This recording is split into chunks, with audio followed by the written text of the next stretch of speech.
Hello and welcome to Useful Idiots Monday Morning, where we react to the Sunday morning news shows that we watch so that you don't have to. I'm Katie Halper. And I'm Aaron Maté. Good Monday morning, everybody. Thank you for joining us. Thanks to everybody who's watching live with us. Thanks for being here with us. And remember, you can go to usefulidiotspodcast.com to support the show and get bonus content. And this week's interview with Gideon Levy was really great. I mean, it was just such an eye-opening conversation with one of the very few remaining leftists who still lives in Israel. He's a journalist, and his stories and insights were pretty eye-opening. So highly suggest it. Plus, I think it's it's the Substack only section where we get into how Israel's proposals are Nazi proposals. So that's always a good time. Subscribe to the Nazi proposals. Yeah, yes. Right. Oh my God, we're gonna get someone. I know these people are gonna clip this. They're gonna be like, Katie is spreading and profiting off of Nazi proposals. Has she no shame? There, I just made your video for you. Post left, whatever your name is. We're unfortunately exposing Nazi-like policies in Israel, which we're going to get to. Yeah, we are doing that. Yeah. Today, because there's a lot more of that, unfortunately, to cover. Yeah. Okay, well, let's get to it. Let's start off with Meet the Press. Us with Kristen Welker. Good Sunday morning. Top U.S. officials are toughening their tone, urging Israel to do more to spare civilians after the collapse of a fragile truce between Israel and Hamas. Israel is... Biden officials are toughening their tone. Wow. Can you see Israel shaking in its boots? Israel's... Yeah. Yes. They're being urged to do more. Like, this is all it is now. It's all aspirational. There was an article in the Washington Post the other day about like the Biden administration asking Israel to be more targeted. And they used the term hope 3 times. Like, the Biden administration hoped that Israel would do X. It would hoped it would do X. You know, it's all aspirational. It's all completely meaningless. It's just PR to let Israel continue doing exactly what it's doing. It's so gross.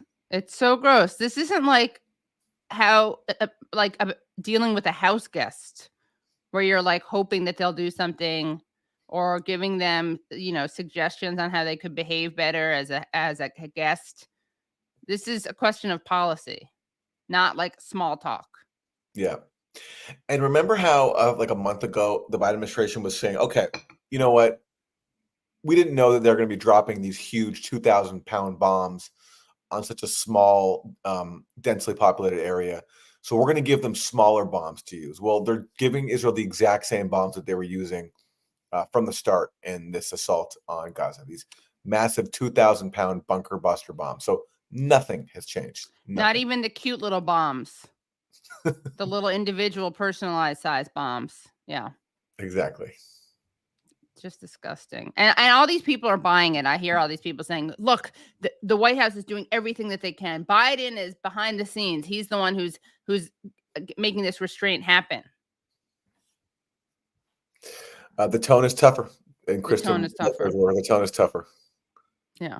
Maybe they're sending like more exclamation points, or maybe like they're using italics in their emails. Pretty much. Or like asterisk around the word to really emphasize it. That's pretty much it. Pounding targets in crowded southern Gaza and has ordered more neighborhoods designated for attack to evacuate, driving up the death toll. Now warnings from the U.S. previously delivered behind closed doors are breaking out into the open. Secretary Blinken saying the massive loss of civilian life and displacement of the scale we saw in northern Gaza must not be repeated in the south. And both the vice president traveling in the region and Defense Secretary Lloyd Austin on Saturday calling for restraint. As Israel defends itself, it matters how. The United States is unequivocal. International humanitarian law must be respected. Too many innocent Palestinians have been killed. Frankly, the scale of civilian suffering and the images and videos coming from Gaza are devastating. I personally pushed Israeli leaders to avoid civilian casualties and to shun irresponsible rhetoric and to prevent violence by settlers in the West Bank. Secretary Austin warning Israel risks. By the way, all this is showing is that nobody is listening to the United States. Yeah, and that their words mean absolutely nothing if they're not willing to take any actions to implement them, such as, Right. for example, cutting off U.S. military support for Israel, Right. which they're not doing. They're continuing to supply Israel all the weapons that it needs. So much so that they still won't even tell us exactly how much weaponry they're giving to Israel. They're keeping that secret. So all this is completely just PR to make it look as if they care about the Palestinian civilians that are being slaughtered with U.S. weapons. Right. I like the way they're like, you know, that whole thing you did in the North? Let's not do that in the South. Yeah, but they're doing it again this South. They're doing the exact same thing. And even that statement from Kamala Harris, Glenn Greenwald pointed this out, that that she even contradicted herself when she was also asked about it. And she said, basically, we're not going to weigh in on Israel's bombing tactics. So she couldn't even keep her, like, the official story straight, Right. like what she was reading from talking points and what she said out loud. She Yeah. didn't fully even understand what the narrative was. Right. She hadn't internalized it. She was just reading straight from the notes. Yeah. Risks strategic defeat if it does not protect civilian lives. But in Israel, pressure on the government to bring home the nearly 140 hostages who remain in captivity in Gaza, with thousands protesting in Tel Aviv on Saturday.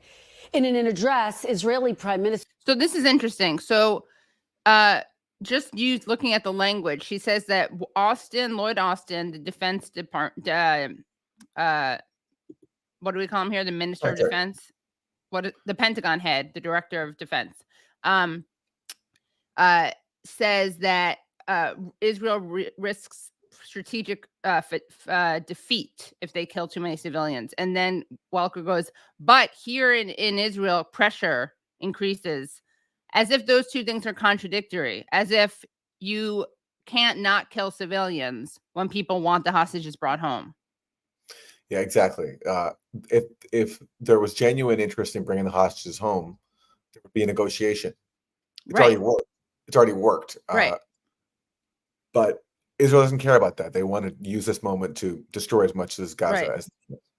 But it's interesting that even she doesn't say end at home in Israel pressure to get hostages back as building. She's making it seem like both those things are contradictory. Of course. Like not killing civilians or freeing the hostages. Exactly.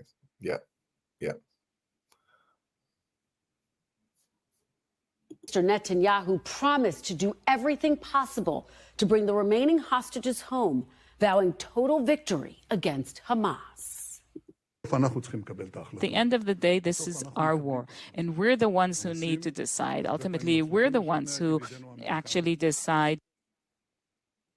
And joining me now is John Kirby, National Security. Wait, just before we stop this, Council just look at his eyes. I just want you to show you his ridiculous expression. Coordinator for Strategic Communications. John, welcome back to Meet the Press. Thank you. All right. It's lying time with the Genocide John Kirby. That's pretty much he's what the worst. Every segment with him should be called. Let's start with him. I'm just so glad he's not Jewish, by the way. It's nice to have a real villain who's not Jewish. Yeah. All right. Well, let's hear from Genocide John.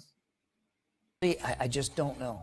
All right. Well, let me ask you about Secretary Blinken's trip to the region this week. He said the Israeli government has agreed to a, quote, clear plan for averting civilian deaths before resuming its assault on southern Gaza. Can you give us an indication?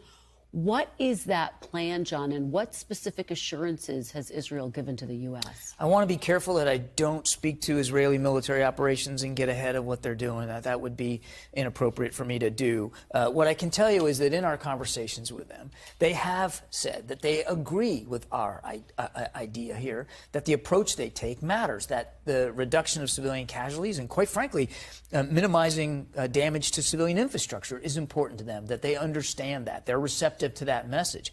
And again, without getting ahead of their tactics, I can tell you that we saw them go in with less force when they went. It's such a bullshit argument. Like, he doesn't want to get, look, I don't want to give away their secret plans to not kill people more than they already have been. So I can't really give you any examples of how they're going to not kill people less. Exactly. Like, if they actually had committed to not slaughtering people, you'd think they'd be touting their supposed incentives, saying this is what we're doing. Like, but he wants to keep it. He wants to pretend as if it's some, huge secret because they're using Intel. these amazing new methods to avoid slaughtering people. Right. But the language is so telling. They agree with us. They are receptive. They're going to damage less civilian infrastructure. Yeah. It's all just complete. It's all fallacy. It's a complete it is. fraud. Yeah. By the way, I just someone just texted me who's watching the show, who's an avid fan, and he pointed out something interesting about Netanyahu, who was just speaking. He said it's our war, and weeks ago it was, even last week he was emphasizing how it's the America's war, it's the world's war, and now they're shifting back to it's actually just Israel's war. Don't tell us what to do. So which That's is it? interesting. Yeah. So when you need the weapons, it's everyone's war. Right. When it's time to actually use those weapons and slaughter people, and you're getting some like tepid pushback. No, sorry, this is our war. Yeah. I mean, it's the same playbook as Ukraine. Basically, we're told we have to fund the proxy war in Ukraine, or else Russia will invade everywhere else. It's the exact same playbook. Yeah. Okay, back to John Kirby. Went into the north. We're seeing them now conduct what we would call shaping operations in other places and making preparations. But they have actually given civilians in Gaza a list, a map. It's online, where a list of areas where they can go to be more safe. There's not too. Wow, there's a map online where civilians can go, if assuming they have electricity and internet. I was going to say the Wi-Fi is so great there right now. Yeah. And then you can see on a map where basically it's all these numbers of blocks. You can see where you might not get genocided at that given moment, if you can manage to connect online to see it. But of course, even that's not even a real thing, because people are being bombed everywhere. They're being bombed like wherever they flee. It's such a joke. This is the step he's touting as Israel's trying to minimize civilian casualties. It's basically a genocide map. That's what he's basically touting. Right. There's a map of your genocide, and that's somehow a welcome thing.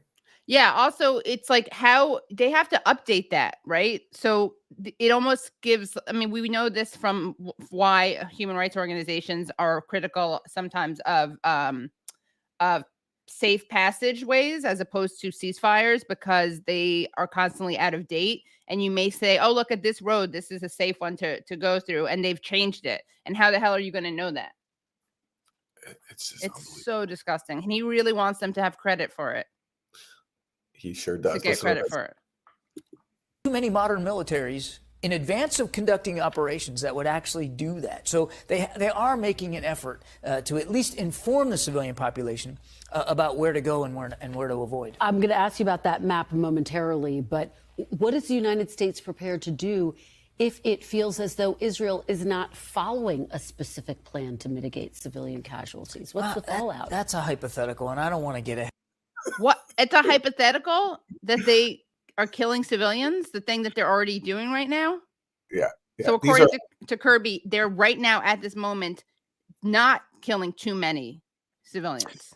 These are abstract questions that are not really germane to the current situation. It's kind of like, sure, is there a time and a place to discuss whether or not there's a God, or how did the universe? Yes, but now's not the time. These are hypothetical, abstract questions that aren't relevant to right now. So and he doesn't want to get ahead of it.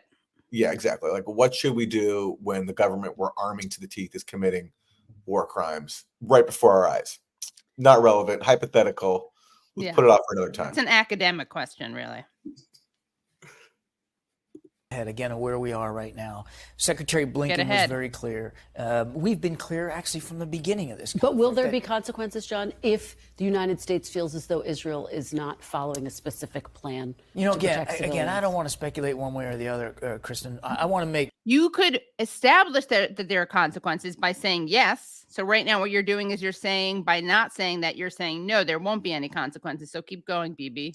Well, he's already answered the question a few weeks ago when he said at the White House, there are no red lines right? Israel's conduct. He said that out loud. There are no red lines. So no matter what Israel does, it won't matter. It has carte blanche to kill as many people as it wants, to destroy as much as it wants, to displace as many people as it wants.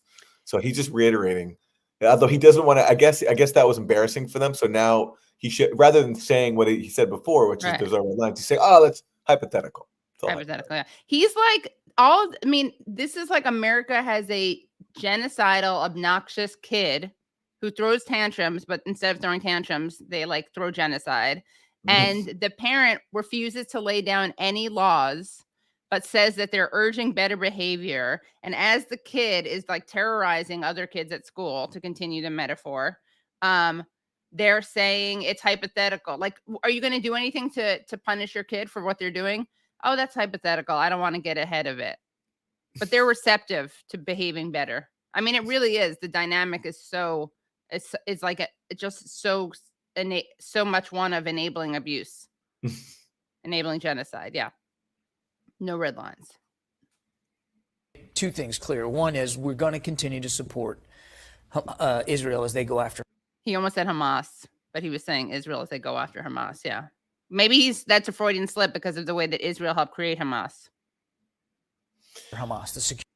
Sorry, you were going to say something. Well, I want to be careful about that narrative. They certainly propped up Hamas after Hamas was formed, to help undermine the PLO. PLO, yeah. Strengthened Hamas, let's say. Absolutely, yeah. Security assistance continues to flow. That's not going to change. We're also going to do everything we can to make sure that they are.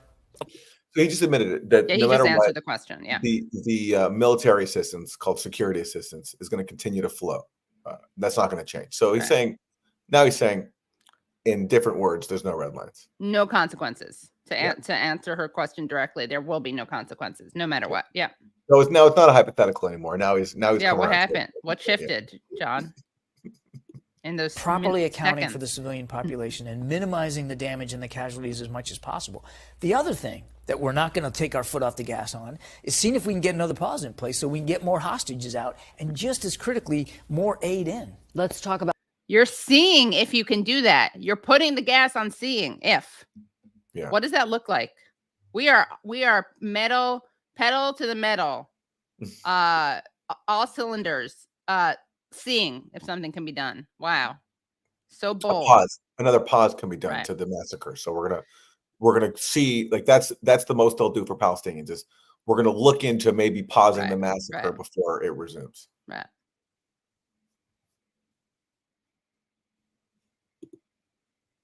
About this map that you have referenced, the fact that Israel has said these specific places are safe zones. Obviously, civilians were already told to evacuate from the north. There's a sense that these civilians don't have a place to go. A UNICEF spokesperson tells the Washington. It's interesting. There's a sense that they don't have a place to go. How about you take that one farther and just say they don't have a place to go?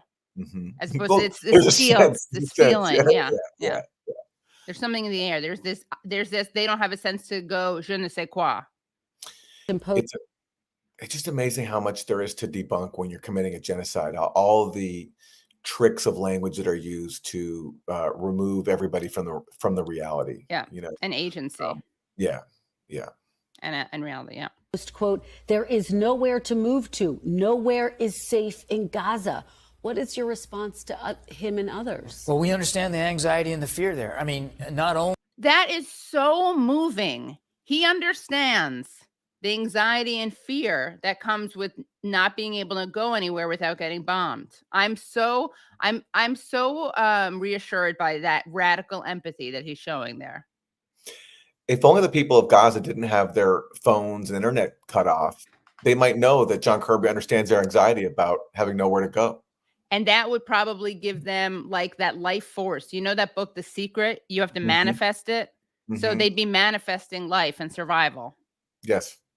It's like with the Jews in the Holocaust. If only they had known that people understood their fear and anxiety, that would have been such a game changer. Yeah. Only are there still a lot of civilians in southern Gaza. There are more civilians in southern Gaza because the Israelis accounted for humanitarian corridors to get hundreds of thousands. So we're estimating more than about 1 million. So that's roughly half the population of Gaza. So now what he has to do is basically try to justify and whitewash the fact that Israel destroyed so much of northern Gaza, forcing hundreds of thousands of people to flee because they're now homeless. And so his way of whitewashing that is to say that, yeah, there's a lot of people there, that he's like marveling at the number of people who are now in southern Gaza and how I wonder how that happened. what like a startling fact that is. Yeah, we we know that. That's because they were made homeless by Israeli bombings, which is the goal of it, because Right. they're almost ethnically cleansed. Yeah, but you know what's so scary about that is like he's actually bragging that they haven't all been killed. Yes, exactly. Yeah, yes, Like, exactly. look at the people. There are Yes. survivors. Yeah, it's a big toll. Look at all these civilians who aren't dead Yeah. because we destroyed their homes and they left. Wow. Right.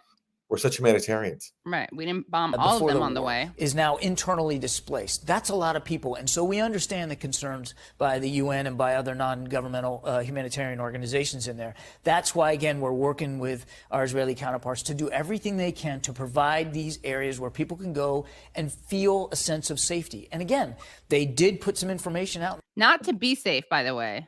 Yeah. They're not going to be safe. They're going to feel a sense of safety because he cares about their anxiety and fear. He's a real empath. He is an empath.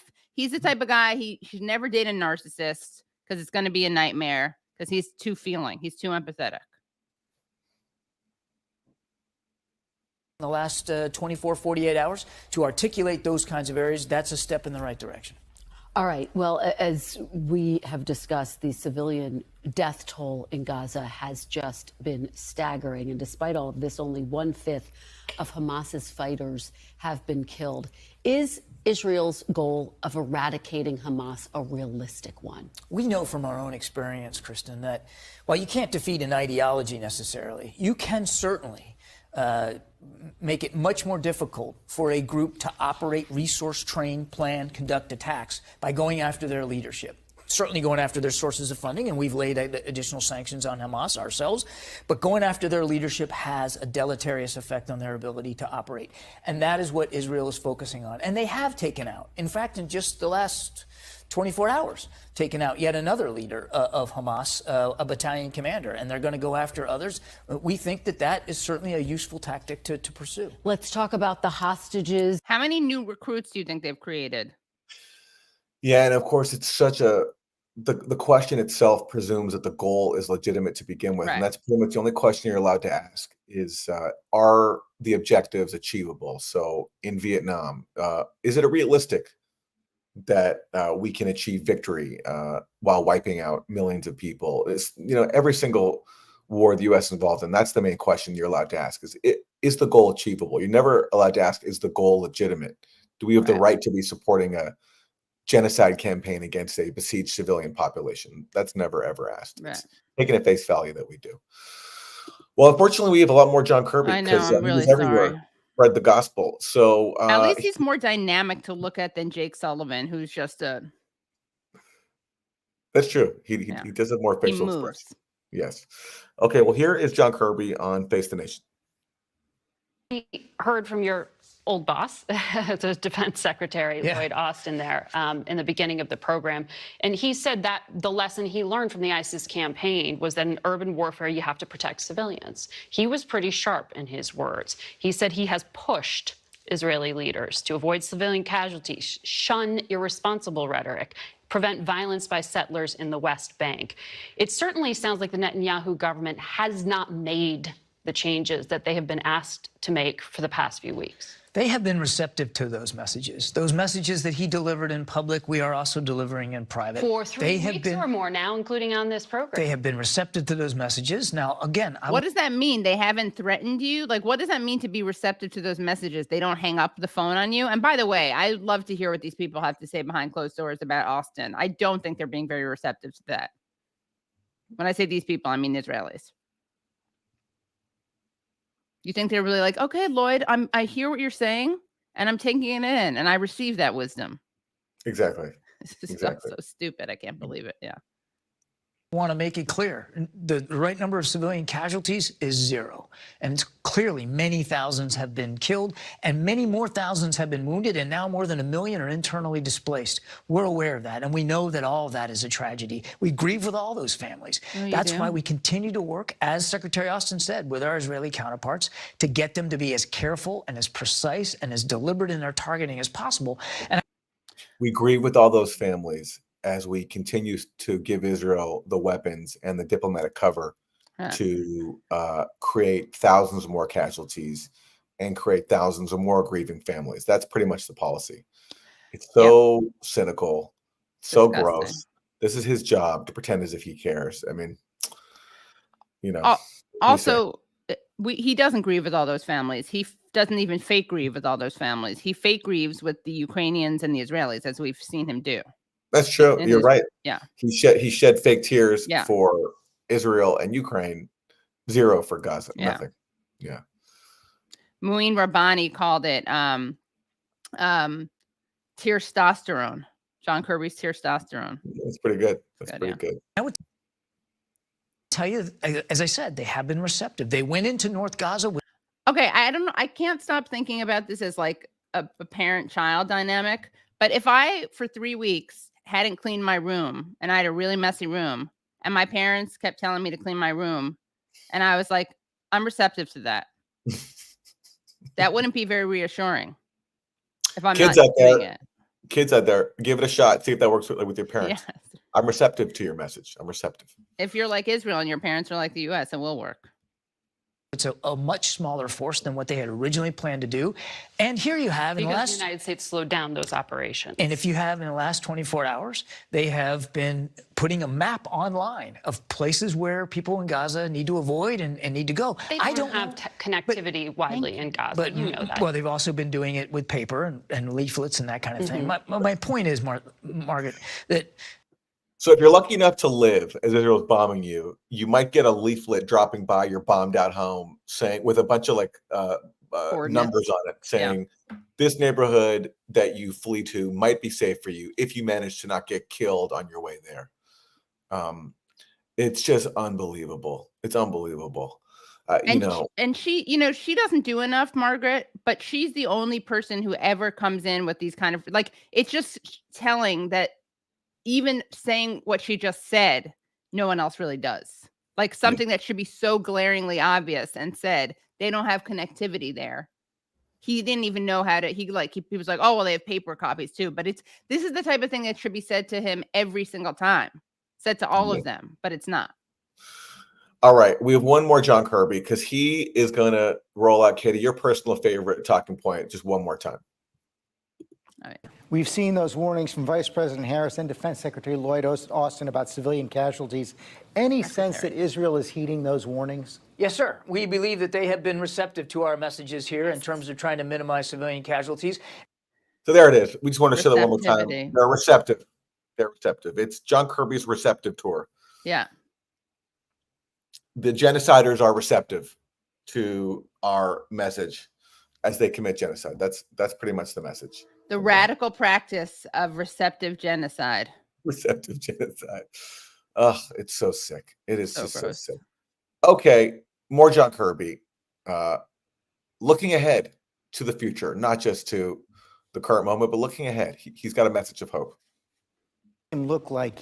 What's the end game look like here? Is there in the end, is there a diplomatic solution that's still possible? Is the two-state solution still viable? The president still believes in the power of a two-state solution, George. He still believes that we've got to have an independent state for the power. That's more self-help message, the power of a two-state solution. Whenever they talk about a Palestinian state, it's always somewhere far off in the distance. If you go back and listen to how George W. Bush would talk about it, and Chomsky would make so much fun of this at the time. He'd say, like, Bush would have this vision far off in the distance, somewhere out there, of a Palestinian state. It's always this, like, this end goal, this, like, murky end goal that somehow, if we just have enough power and vision, we can make happen. Right. If the U.S. and Israel really wanted it, all they would do is they would stop colonizing Palestinian territories, withdraw Israeli settlements from the West Bank, and let Palestine, for the first time, create their own state. But they don't want to do that because they believe in colonization.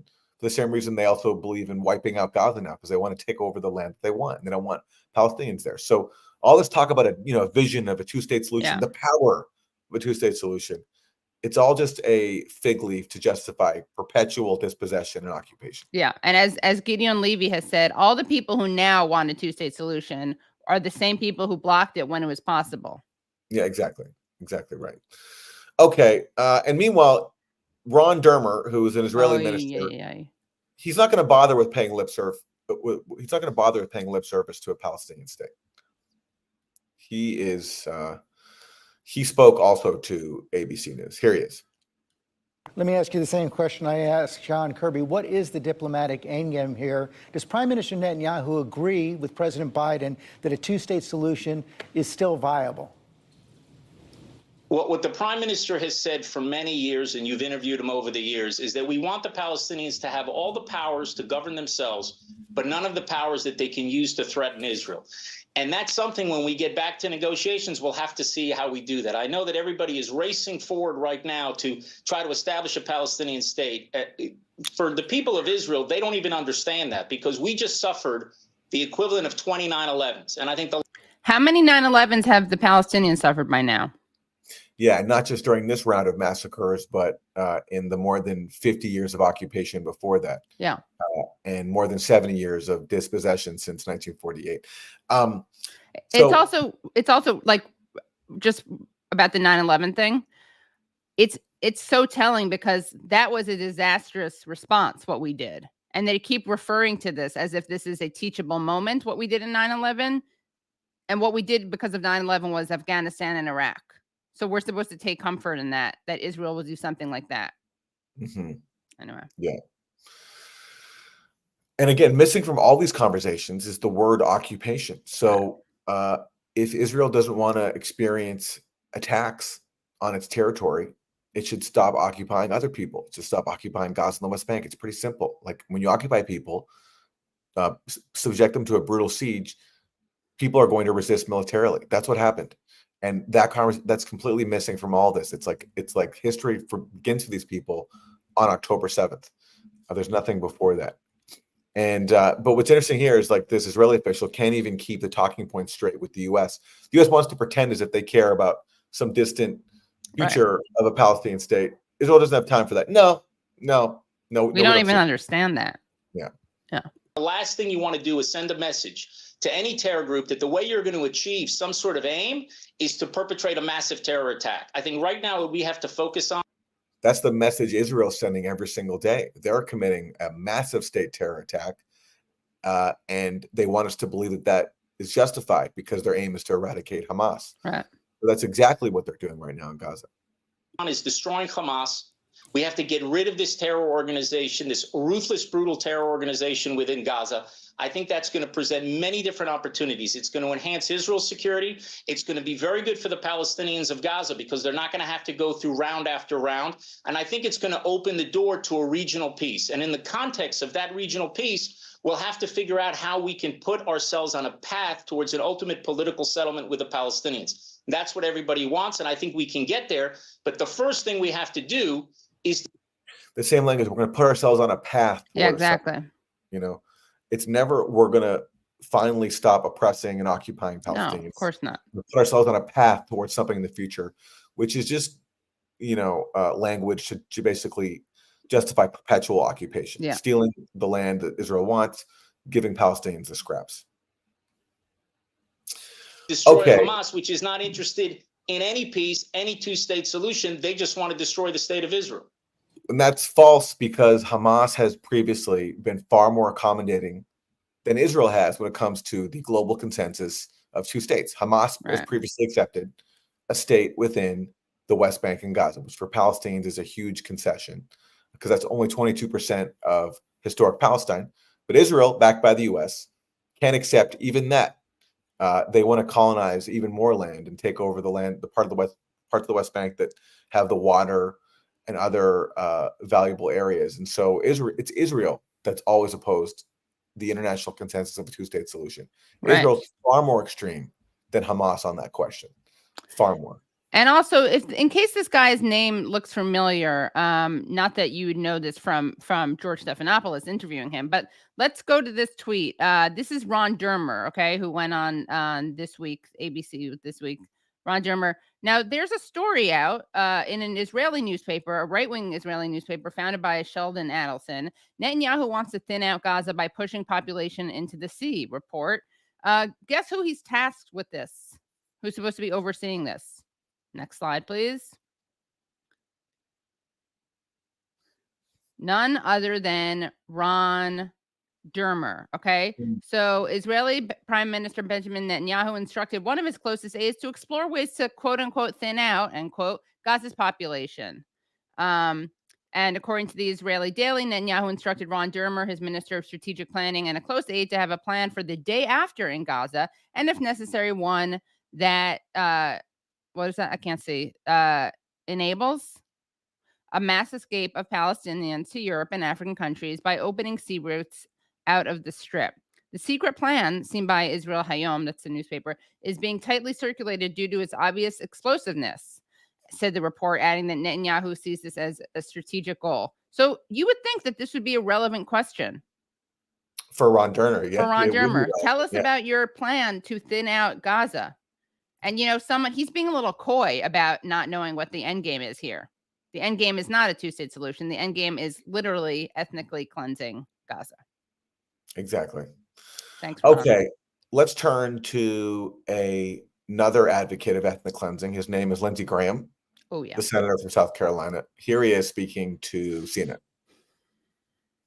Going back to the fight. So here's the big question. Vice President Harris has said, Israel's right to defend themselves. How you do it matters. The Secretary of Defense said it'd be a strategic failure for Israel to have killed too many Palestinians. I don't want any innocent Palestinian to die, but how do you do this? Vice President Harris, tell Israel how to destroy Hamas in a way not to hurt innocent Palestinians, and I'll pass it along. I don't know how to do this because Hamas is integrated into the apartments, the schools, and the hospitals. They have tunnels all over the place. The reason so many Palestinians are dying, I think, is because Hamas wants them to die. So if you got ideas about... It's like, there's like a school full of refugees, and all Lindsey Graham sees is somehow it's like, I don't know, amorphous Hamas presence inside the walls. Like Hamas is like, in the brick of every single structure that houses Palestinians and gives them shelter and food and education. Hamas is everywhere. So therefore everything can be destroyed. I mean, it's such a genocidal attitude. It's so disgusting. Gets a little awkward though. Yeah. Civilian casualties. Let me know. I'll tell Israel, or you tell them directly. But the idea of Hamas still standing when this is over would be the ultimate strategic failure. Well, the reason she said that, obviously, and what Secretary Austin said, which I'll get to in a minute, is because they believe that too many Palestinian civilians have been killed. Do you agree with that? Well, tell us how to... It's funny to Lindsey Graham. That's a punchline. Also, we've heard this phrase a lot now. Too many Palestinians have died. Everybody says that. Blinken, all these anchors all say that. Too many. That presumes there is an acceptable number of Palestinians to have died. Like, imagine saying too many Israelis were killed on October 7th. They would never say that. But Palestinian lives are so dehumanized that they're treated that it's like where there's an acceptable number for Israel to kill. At a certain point, then you have to start saying, well, too many have died, while still facilitating the killing of more. Right. Also, if Hamas wants them to die, which he's stating, why are you doing their work? Yeah, I mean, that's a fair point. And I don't think, that's a fair point. Just by his logic. Yeah. He's a Hamas accomplice. Do it differently. Yeah, what is too many people dying in World War II after Pearl Harbor? Did the American public worry about how many people were dying to destroy Tokyo and Berlin? I know this is... Yeah, so the people of, Palestinians are like Hitler. Let's definitely draw from the lessons from World War II. Look at that screen. Oh, look at that frame. Sorry about that, everyone. Yeah. It's not the same, but it's similar. I mean, after October the 7th, Israel's at total war with... Remember when Hamas is like, we're going to invade surrounding countries and dominate the entire globe. And as we do, wipe out a race of people because there are certain race of people. And also wipe out people with disabilities, Slavs on the way. Yeah. I mean, Diana Banish just accepts the comparison between Hamas and Nazis because she won't acknowledge that there's an occupation going on. The longest military occupation in modern history is Israel occupying the West Bank and Gaza. And that is so conveniently erased to the point where it just doesn't even come up in these conversations. You don't even say the word occupation. And so therefore, Lindsey Graham can get away with these insane comparisons between World War II and Hamas. Like, and again, we said if there's any comparison to make, it's that Gazans are ghettoized in a concentration camp that is constantly attacked and is besieged, and they can't leave, as we're seeing now. That's the only acceptable comparison to make. And they're being attacked by a ethno-state that is predicated on the supremacy of one people, which is the Jewish people, and sees the indigenous people as a threat to be wiped out. I mean, Israel has Nazi-like characteristics. It does. They're not the same, but if there's any comparison to make, that's the one, I think. Yeah. Yeah. By the way, Dana Bash's first husband was the chief of staff at the CIA. Yes, that's right. Yes. Under CNN Obama. Yeah. CNN is basically it's just basically like a PR firm for the Israeli government. You have Wolf Blitzer, who used to work for AIPAC. You have Jake Tapper, who's like, who's basically just unabashed pro-Israel activist. And then Dana Bash, who is also very, very, very anti-Palestinian. Yeah. And speaking of which, let's go to her interview. This made some waves. Oh yeah. Her interview with Pramila Jayapal, the head of the Congressional Progressive Caucus. Says very clearly, the White House says very clearly that Hamas is to blame for the collapse of this temporary truce for a few reasons. One is that they refused to release the remaining women, some of whom, sounds like most of whom are 20 to 30-year-old women. They're hostage inside Gaza. They also renewed the military attacks against Israel. You have repeatedly called for Israel to implement an indefinite ceasefire, but given what we have just seen with what I just described, is that realistic? Well, it's what has to happen, and I do think it's realistic. I think what we saw is after, many weeks of saying we couldn't get to a ceasefire, that was not going to happen, we did have a temporary ceasefire, and what happened? We were able to see a significant number of hostages released. We were able to get humanitarian aid into Gaza, and I think the long-term plan for what happens is incredibly important. Now you've seen Vice President Harris made a very strong statement yesterday. Defense Secretary Lloyd Austin also was very clear that if you engage in urban warfare in the way that Israel did in northern Gaza, what you will do is perhaps win a temporary victory or a reprieve, but you're not going to win the long-term strategic war. So the only way, Dana, to get through this is to make sure that we, first of all, do not have the kinds of casualties that we saw in northern Gaza.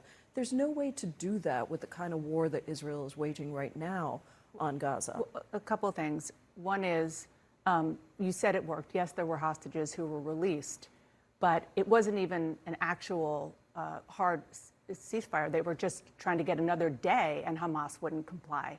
So what makes you think that Hamas would comply with a longer-term ceasefire? Well, I think this is all about negotiation. Dana Bash can't hide how upset she is at the notion that someone would dare call for a permanent ceasefire. She's so indignant. Every question is just like, how dare you? How dare you, yeah. How dare you call for a ceasefire? And she's accepting the Israeli government line that it was Hamas that broke the ceasefire because one rocket was fired and Israel claimed that Hamas was not telling the truth about the captives. I believe Hamas said there are no more women and children left to release, and the rest are military. I don't know who's right, but Dana Bash is assuming. Well, Dana Bash knows who is, obviously. Yeah, exactly. She's assuming that everything Israel says is true, even though Israel's been caught lying so many times. So many times. No one ever takes that into account on CNN. There were the dozens of beheaded babies. There was the Hamas headquarters inside Al-Shifa Hospital. False. There was something about Hamas burning people. Baby in the oven. Baby in the oven. Burning people with motorcycle exhaust. Right. That was false. Children bound together and burned. That was false. Yes. Pregnant hostages giving birth. Yeah. All of that was false. And this is, by the way, all these things that we just mentioned that were debunked. They were debunked by Haaretz. They were debunked by an Israeli newspaper. They were first debunked by other people, but then Haaretz, yes, belatedly picked it up. But yes. Yes, you can find. Sorry, I don't mean to give them credit for originally. I'm saying that you can find this debunking in Haaretz, not in an opposition. Yeah, exactly. Yeah. If you're a chauvinist like Dana Bash, who basically only believes what Right. Israelis say, then yes, you can find this in Haaretz. And Qatar has been incredibly helpful here. It's not clear to me from the reporting who was to blame for. You don't believe the Biden administration, that Hamas? Well, I just think it's very. You don't believe the Biden administration? How dare you? How You don't dare believe you? the Biden administration? She's such a suck up. She's nice a journalist. Try. I know she's a journalist. You don't believe the talking points from our government? How dare you? Why are you making my job harder for me? Complicated. Young women? I think it's very, very complicated. Young women? It's not, we don't have all the information. She's doing the exact same thing that Israel did with her. Remember, she slightly slightly pushed back with Netanyahu. She asked if there were hostages who were being bombed, basically, right? And he's like, I'm not going to answer that. But then these are people who kidnap babies. Can you imagine? Do you have I don't know if you have a family, but maybe some people in your crew have a family. These are babies. Like, she's just pivoting to the emotionality. You don't believe it? Young women? Young women? Why? Because you say it with that tone of voice, that makes it more credible. Because the idea of young women being still in captivity is makes your stomach churn, so therefore it's true. Are you going to abandon the young women being held by Hamas right now, Ms. Jayapal? Information in front of us. We obviously can rely on some statements that are made, but I think that in these negotiations. Also, you're not going to believe the Biden administration that said that they saw the photos of 40 babies beheaded that they didn't see, that he didn't just mention once, but then walked back and then mentioned again after having walked back. And we now know that his staff told him not to mention it the initial time. And then Biden also cast doubt on the Palestinian death toll, so he didn't believe it. Yeah. How dare you be at all skeptical of that source? Yeah. Dana Bash is indignant that Joe Biden would not be believed. Oh, disgusting. Everybody wants something. And I think Qatar has said that Hamas is still at the table. Israel should still be at the table. In fact, some of the Israeli hostages are saying that Israel should still be at the table because this is complex negotiation and it doesn't happen unless both sides are willing to come to some kind of an agreement. That's how we got the first 7 days. That's a really important point about both sides being willing to come to an agreement, because regardless of what has happened last week, and let's just say there is a more permanent ceasefire, you are hearing from Hamas leaders over and over again that the brutal massacre of the 1,200 Israeli civilians was just the beginning, just a rehearsal, and that they want to continue to do it over and over again. So a ceasefire would keep that brutal terrorist regime in place in Gaza. I don't think that's. She sounds exactly like Netanyahu here. And first, it's important to be correct. And, this happened in my exchange with Senator Chris Coons on the train when he repeated the 1,200 civilians line. It's actually just over, the official Israeli toll is just over 800 civilians. And if you're going to, cite figures, you have to be exact. So it's not 1,200, it's 800, over 800 civilians. And and when it comes to them vowing to what they said was, and Norman Finkelstein has pointed this out, he said, we're going to keep resisting. And that's what every single anti-colonial group says, is we're going to keep resisting until we're free. That's pretty much what Hamas said. And the fact that Hamas vowed more operations like that is taken as some shocking thing. They're an occupied people. Yeah, they're going to keep resisting until you stop occupying them. It's not a controversial statement, actually. Well, also the statement that they were referring to, which was during an interview, right? That guy from Hamas, I can't remember his name, but he was giving an interview and he said there were going to be more of them. He also in the same interview said that they didn't know that there were going to be so many civilians. So for them, more of these means military attacks. Yeah, because the aim of the operation was to take Israeli soldiers hostage to do prisoner exchanges, which has worked for them before. Yes. And but she's taking their vow to keep resisting as some sort of shocking genocidal act. I mean, that's what's because, and again, Pramila Jayapal, I don't think as strong as she is here, I do appreciate that she's in a tough position, because no matter what she says that's mildly critical of Israel, she's going to be, attacked and And it's difficult to be in her position. So I Yeah. sympathize with it. But she noticed how she's not even using the word occupation either. No. You know, Yeah. she's not even using that, which really would be the strongest argument to make, which is because it's the fundamental problem here. Right. And you can't address an issue if you can't address the fundamental issue. The fundamental problem is occupation. Okay. More of Dennebash. It's true. I think that what is true is that Hamas needs to be taken out. It is a terrorist organization. How would you do that? But I think the way to do that, as many terrorism experts have said, is to create a durable and strong coalition of allies within the Middle East, with the United States, with Israel, to make sure that we have a long-term political solution, that there is an alternative to Hamas to lead in Gaza and to establish a state for Palestinians. This is, I mean, we have to condemn what Hamas did on October 7th. We cannot allow for 15,000 Palestinians to date to have been killed, 3/4 of whom are women and children, and say that that is going to help us in the long term. Listen, morally, Dana, Yeah. morally, but Let me just also cut you off while you talk about strategically killing for Israel. Palestinians. The only way through this is to create a situation where there is a political solution that involves a Palestinian state and an Israeli I think state. ideally what you're talking about could make sense. It's just unclear how you get from here to there. Who's going to get rid of Hamas if what? there's Israel? no continued war? And I think what you're relying on is the pressure from Arab states, and they haven't been willing to do that. It's not just that. Well, part of the So there's Dennebash saying out loud that she wants this war to continue. 100%. 100% saying that. She's like, and she's doing the aspiration. Look, the whole thing with the peace in the middle, you know, a political solution, that's nice in the abstract, but right now we have a war. We have a war. And note how she's not saying, yeah, you're right. I guess it is bad for Israel strategically. She's not, I don't expect her to grow any humanity for Palestinians, but she's not even saying, yeah, maybe you're right. Strategically, it's not good for them to kill this many civilians. No, she just wants to keep moving forward with the war. And, you know, an easy answer to Dana Bash's question about how do we get there, you know how we don't get there is through genocide. Yeah, and another easy answer is end the occupation, which unfortunately Pramila Jayapal won't give. Right. And so and Pramila's putting herself in a tough position because she understands, of course, that it's wrong to commit genocide, but she won't challenge the fundamental premise that Israel has the right to continue its occupation.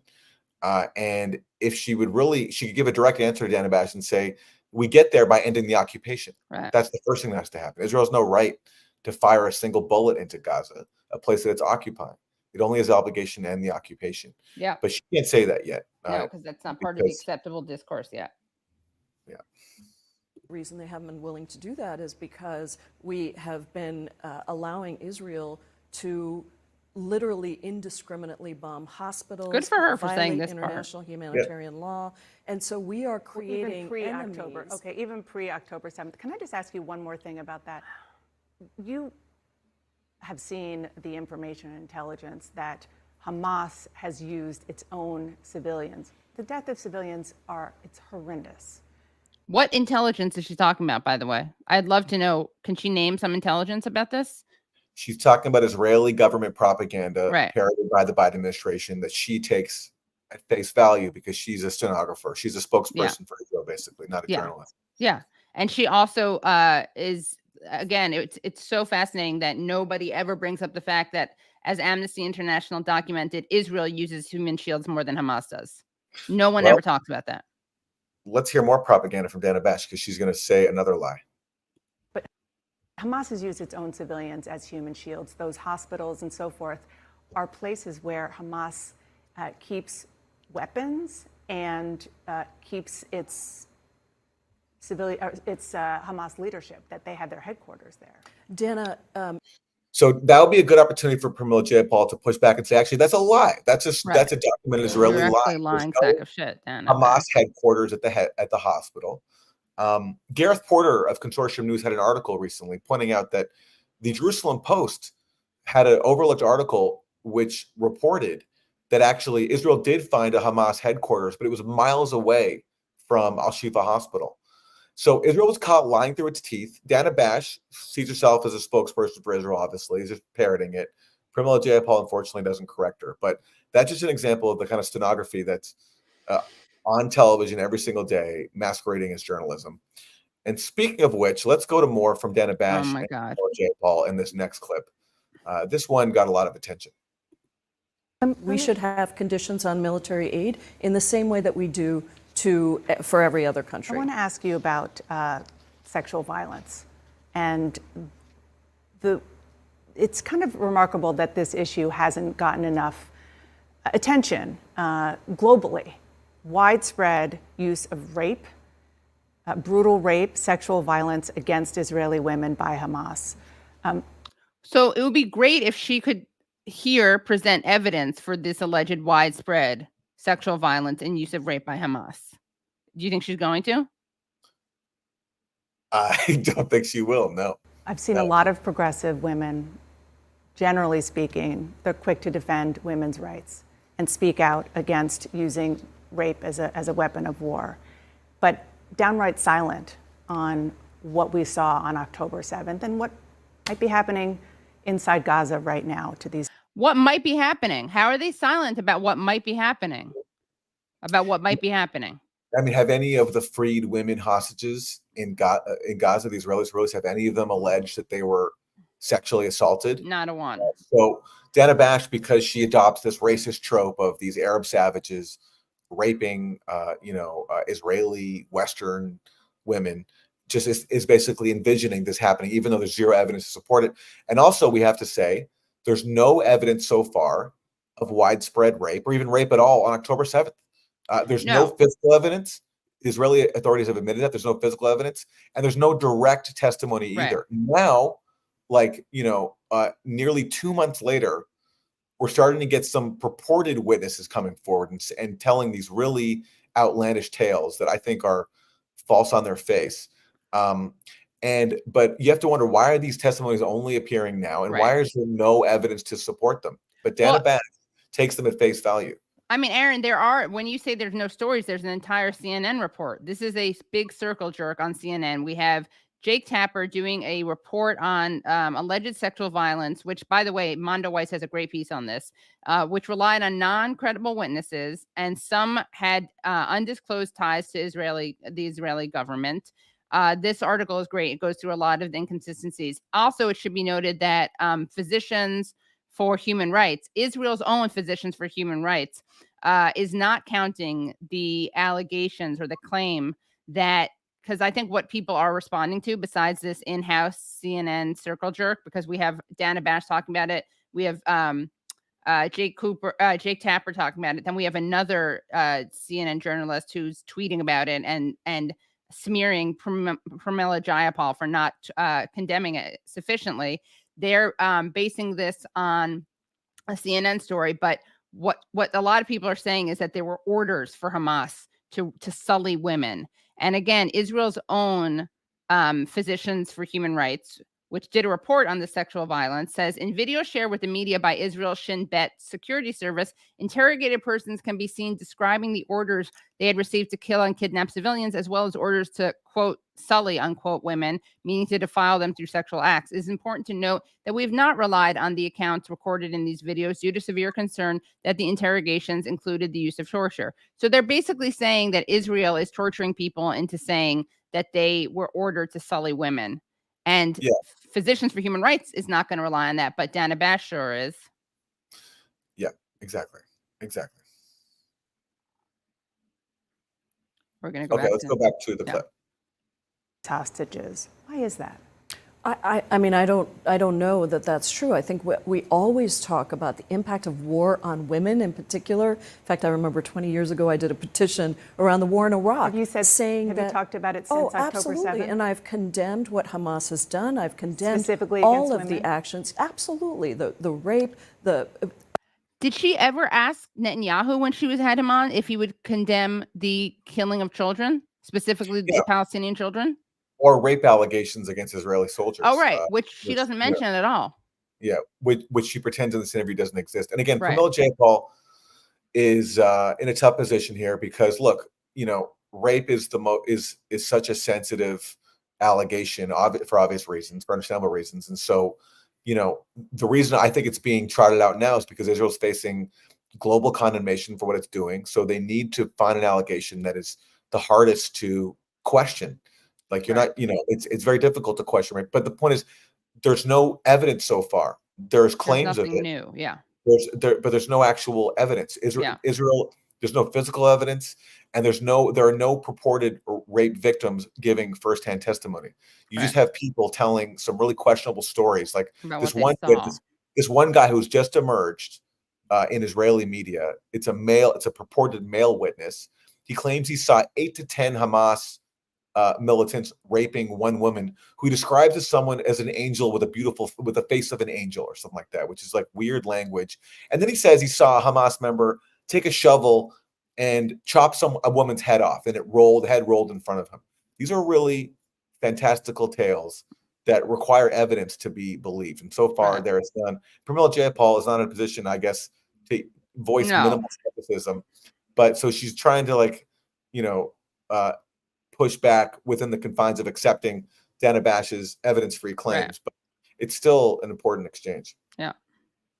Of course, but I think we have to remember that Israel is a democracy. That is why they are a strong ally of ours. And if they do not comply with international humanitarian law, they are bringing themselves to a place that makes it much more difficult strategically for them to be able to build the kinds of allies, to keep public opinion with them. And frankly, morally, I think we cannot say that one war crime deserves another. That is not what international humanitarian law says. Okay, with respect, I was just asking about the women, and you turned it back to Israel.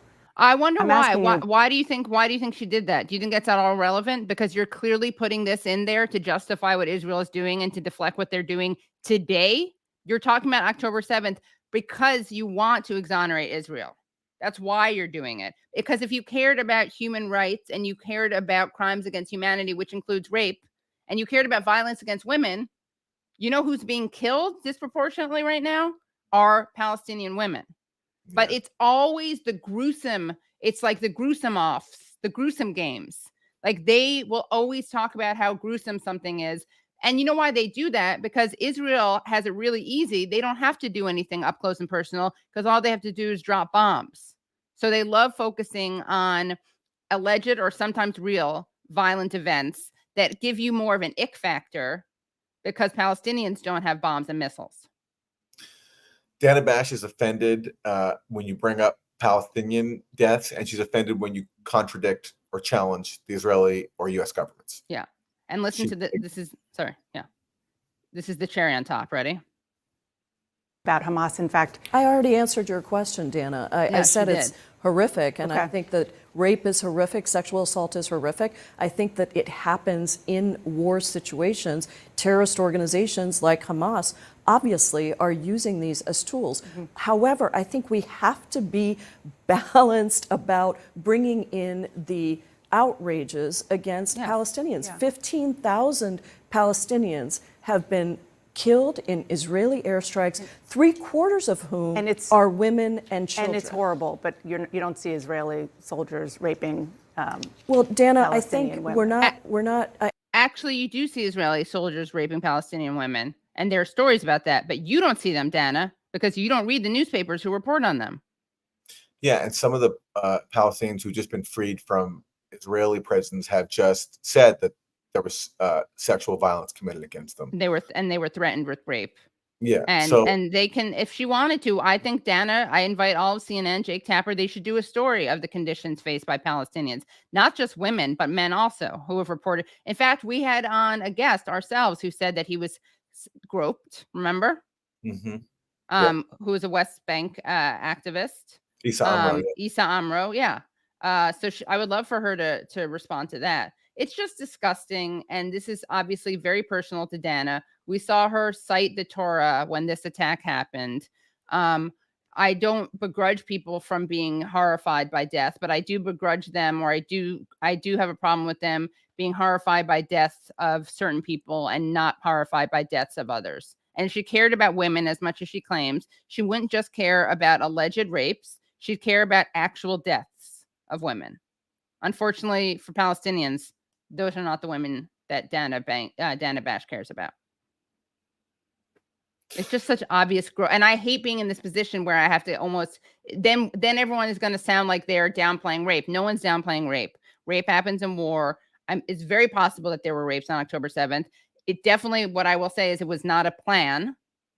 And the reason that they're getting away with saying that is because of racist tropes about Arab men and Muslim men. And anything is possible, but if you're going to make an allegation, you have to have evidence for it. Right. Yeah, it's not important. Dana. It's important to point out that there's no physical evidence and there's no testimony from alleged rape victims. Right. There's only testimony from Palestinians who have been kept in really harsh conditions, and Israel is known to practice torture. So, as physicians for human rights acknowledge, we can't take that testimony at face value because it could have been extracted under torture, which Israel does. And then you have all these other purported witnesses emerging now telling really outlandish tales. And I'm sorry, that's not evidence. That's actually grounds to raise more questions. You also have, it's just kind of like a propaganda blitz about the rape stories. So Haaretz had a piece called "The Scope of Hamas's Campaign of Rape Against Israeli Women is Revealed Testimony After Testimony." Okay. And it was all aggregated by Dr. Kochav El-Kayam Levy and her civil commission. Okay, she's the head of a civil commission. Now, this same very article says, thus far, the commission has not taken testimony directly. Exactly. And there was even a UN commission that wanted to look into this, and Israel said, no, we don't trust the UN, so we're not going to cooperate. They're anti-Semites, right? And in that same article you mentioned, that head of that commission, she scoffs at the request for evidence. She says, I have to prove what these terrorists did.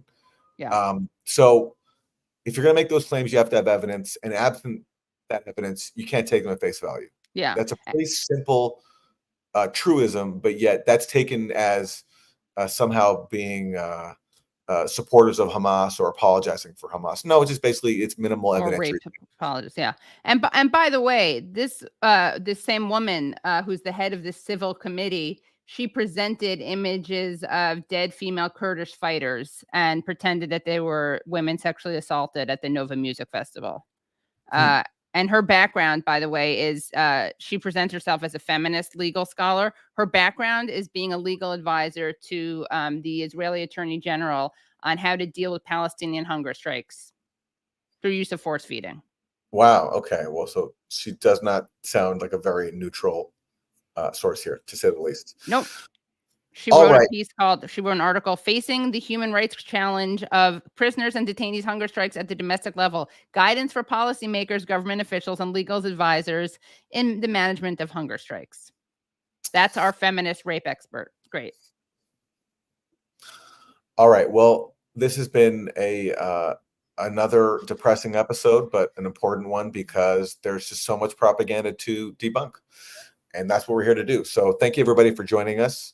Katie, is there anything on the Katie Halper show this week you want to preview? Yeah. I'm going to have a great show. Muan Rabbani is coming on, who has been does great analysis of this conflict. And also Ahmed Twaij is coming on. He is an Iraqi-British journalist. He's going to be talking about his coverage of ISIS and Hamas and how ISIS is not Hamas or Hamas is not ISIS. That's Tuesday night at 7 p.m. EST, youtube.com/The Katie Halper Show. And we have we're not going to give it away, but we have another great guest for you this week on Useful Idiots. And our website is usefulidiotspodcast.com. And you can go there to support the show and get bonus content. And thanks so much, everybody, for tuning in. We'll see you next time. Thanks, everyone. Bye.